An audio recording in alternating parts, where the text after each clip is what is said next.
বাঁচার কোনো উপায় আমি দেখতেছি না। আমি কিভাবে বাঁচবো ভাই? আমাকে বাঁচতে দিচ্ছে না। আমি বাঁচতে চাই, আমি বাঁচতে চাই এই পৃথিবীতে।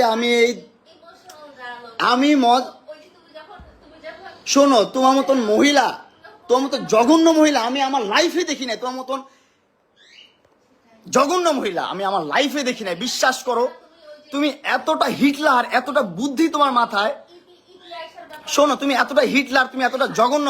চুপ থাকো, আমার কথা শুনো। তুমি তোমার কথা শুনতে আমি কথা বলতেছি না।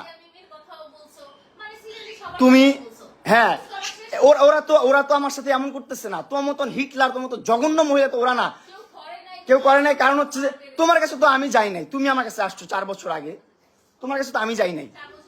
তুমি আমার কাছে আসছো 4 বছর আগে, এই সে এটা দিছো, ওইটা দিছো, এই গিফট করছো, সেই গিফট করছো। গিফট করতে করতে করতে করতে মানে লোভ দেখাই তো ভাই একটা মানুষ। আমি তো তখন, আমার বয়স কত? তখন আমার বয়স 16-17। তখন আমাকে এত পরিমাণ লোভ দেখাইতো ভাই, এত পরিমাণ লোভ দেখাইতো। তখন ভালো মন্দ এটা বোঝার ক্ষমতা আমার নাই, অবশ্যই কম। তোর থেকে, তোর অর্ধেকেরও কম আমার বয়স। 50 বছরের মহিলা, জঘন্য মহিলা। 2টা সংসার তুই করতে পারিস নাই, আর্মিদের সংসার তুই করতে পারিস নাই, 2টা ভালো পরিবারের সংসার তুই করতে পারিস নাই। তুই কতটা জঘন্য, কতটা নিকৃষ্ট মহিলা তুই। চুপ থাক তুই। তুই তাদেরকে এখনো নাকে দইটা ঝুলাস, তাদের টাকা পয়সা নিয়ে চলাস এখনো তুই। জঘন্য মহিলা, স্টুপিড মহিলা কোথাকার। আর আমাকে তুই 5টা মামলা দিয়ে ঘুরাচ্ছিস। কেন ঘুরাচ্ছিস? তোর সাথে আমি থাকবো না, থাকবো না। তুই অনলাইনে এসে বলিস যে হ্যাঁ আমি মামলা তুলে নিবো, এটা করবো, সেটা করবো। আমার ভার্চুয়ালি বলিস আমার কথা শুনতে হবে, আমার মতো চলতে হবে, আমার মতন করতে হবে, নাহলে মামলা তুলবো না। কেন করিস? কি বলা হয়েছে? তুই করস নাই? এই তুই করস নাই? না না না, এইগুলা কথা বাদ। তুই আমার লাইফটা হেল করে দিতেছিস কেন? আমি কি করব না করবো আমার ব্যক্তিগত বিষয়। আমার বাবা মা আছে তো, তুই তো আমার বাবা মা না। তুই কেন আমাকে এগুলা করতেছিস? তুই 5টা মামলা ঝুলে রাখছিস কেন? কি অপরাধ করছি তোর সাথে আমি? তোর মতো 50 বছর মহিলা বুড়িকে আমি দর্শন করছি? তোকে আমি অ্যাটেম্প টু মার্ডার করতে চাইছি তোরে? কিভাবে? তুই দেখা, আমাকে রেকর্ড দেখা। আদালত তো তোর গোলাম। তোর বাপ আর্মি ছিল, তুই আর তোর আমার 2টা ভাতার আর্মি ছিল, তোর ভাই আর আর্মি। তোর টাকা পয়সা অডালা, যা মন চায় তা করতেছিস। আমরা তো গরিব পরিবারের সন্তান, আমাদের তো কোনো দাম নাই এই দুনিয়াতে। আমাদের জন্মটাই হচ্ছে ভুল। আমাদের জন্মটাই ভুল, বুঝছিস? এই দুনিয়াতে, এই যে আমাদের এই দুনিয়াতে জন্মটা নেওয়া হচ্ছে। ভাই কতটা রিল্যাক্স, কতটা নির্লজ্জ, কতটা বেহায়া।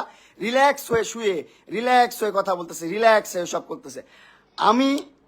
আমি কি করব ভাই? আমার লাইফটা আমি কি করব? আমি চাচ্ছি সুন্দর করতে আমার লাইফটা। আমার লাইফে আমি কিছু করতে চাইতেছি, পারতেছি না।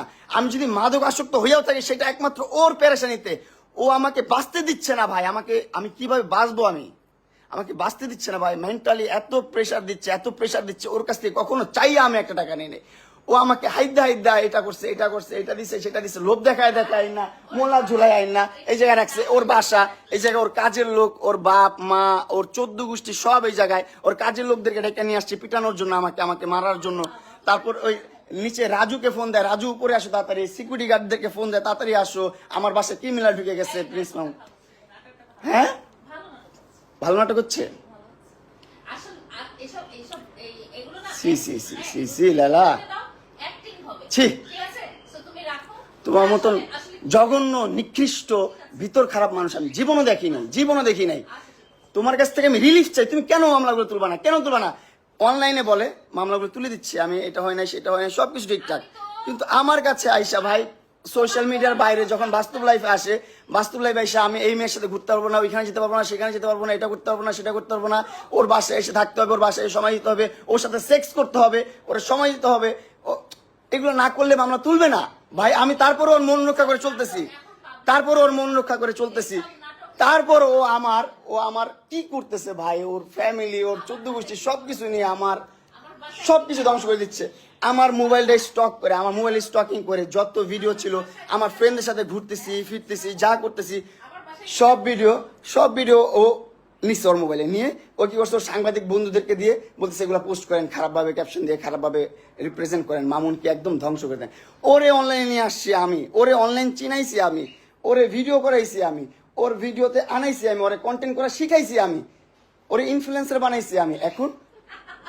এখন আমার বিরুদ্ধেও কন্টেন্ট করে, আমাকে ধ্বংস করার জন্য কন্টেন্ট করে, আমার বেডরুমে তুমি আমার প্রাইভেসি বুঝছো? করতেছো কেন? হ্যাঁ, প্রাইভেসি তুমি আনছো কেন তোমার বাসায়? আমাকে আমি তোমাকে কেমন করে আমার বাসায় ঢুকতে না দিলে তুমি ঢুকতে পারবা? তুমি ঢুকতে পারছো আমার বাসায় কখনো? আমার বাসায় কখনো ঢুকতে পারছো তুমি? আমার বাসায় কখনো ঢুকতে পারছো তুমি? কখনো কারো বাসায় জি না, তুমি আনছো আমাকে মামলার জোর দিয়ে আনছো তুমি আমাকে মামলার জোর দিয়ে। বলো কথা বলো, তোমাকে আমি সমস্যা নাই, তুমি তো লাইভ দেখে সুন্দর করে বসছো কথা বলার জন্য, বলো আমি কথার উত্তর দিব, সমস্যা নাই, বলো তো আমি তোমার কথা উত্তর দিব। তুমি তোমার বেডরুমে আনছো, তোমার বেডরুমে অ্যাক্সেস, তুমি এই হ্যাঁ তোমার বেডরুমে ঘুম পাড়াইছো আমাকে সারা রাত তুমি আমাকে। ঘুম পাড়াবো কেন? অবশ্যই। ঢুকছো, তুমি ট্রেসপাস করছো আমার বাসায়। তুমি জি না, জি। আমি যদি না চাই, এই দেখেন একটা পরিবেশ কখনো কি এরকম থাকে, ও আর আমি থাকবো কখনো, থাকবো যদি ও অ্যাক্সেস না দেয়, আমি ওর বাসায় কিভাবে ঢুকবো? ও অ্যাক্সেস দিছে বলে তো। তুমি এখানে ঢুকছো কিসের জন্য?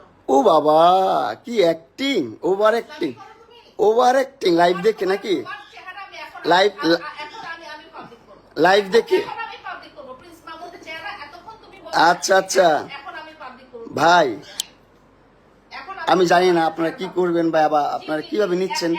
অনেক কষ্টে থেকে এই লাইফটা করতেছি, অনেক কষ্টে থেকে। হ্যাঁ, আমার বাসায় বসে লালা পশলে কাছে ঠিক করে নেই ভাই। 4টা বছর ওর পিছনে আমি শ্রম দিছি, 4টা বছর ওর জন্য আমি কষ্ট করছি ভাই, 4টা বছর আর এস্টাবলিশ করছি, টাকা পয়সা দিয়ে না, সম্পত্তি দিয়ে না, কিন্তু সোশ্যাল মিডিয়াতে ব্লু ফেরি লেলা মানে একটা নাম আসছে, এটা আনার পিছনে অনেক কষ্ট করছি ভাই, অনেক কষ্ট করে কন্টেন্ট করে সাথে নিয়ে ঘুরছি, সাথে গ্র্যান্ড ওপেনিং যেখানে গেছি যেভাবে কন্টেন্ট করা লাগছে সবভাবে করছি। সমাজে বুড়া বেটির জামাই ছাড়া কোনো সাউন্ড আমি পাই নাই ওরে নিয়ে।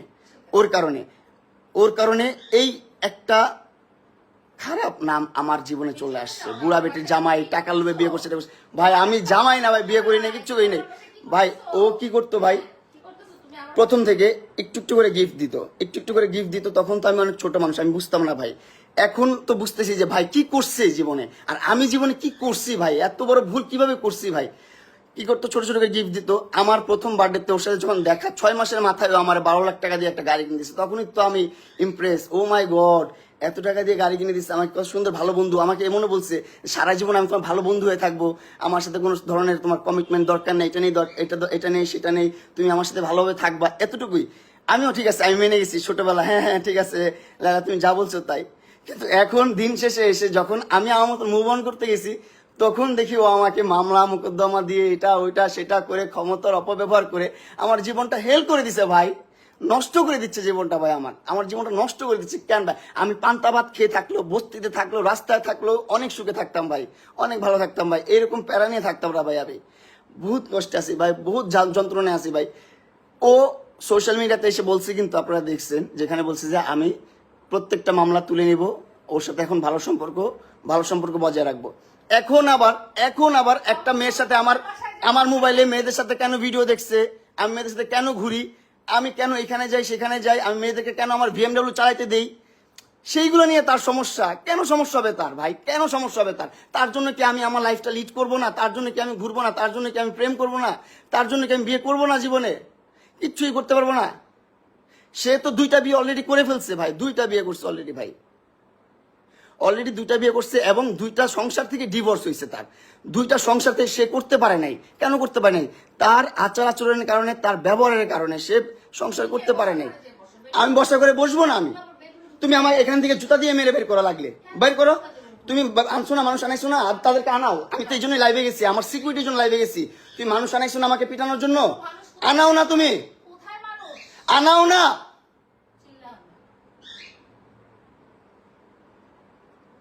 স্টুপিড শুয়োরের বাচ্চা, জীবনটা ভাই অতিষ্ঠ করে দিছে ভাই।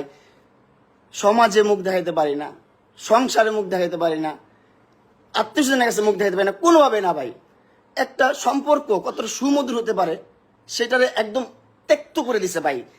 করলার চেয়ে বেশি তিতা বানায় ফেলছো একটা সম্পর্ক ভাই।